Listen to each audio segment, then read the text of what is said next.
Copper mud can be used for copper smelting, copper mud recovery, with some mixed materials, made of spherical sinter body, into the smelting furnace firing, and then made of copper ingot.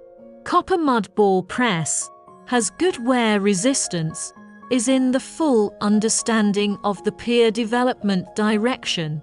The collection of all the advantages of the same kind of ball press, after full use of a variety of mature technology, to develop a new generation of products.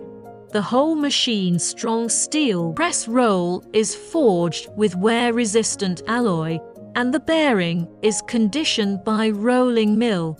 The hydraulic system is supported by regular large factories, and the copper mud ball press is widely used in practice.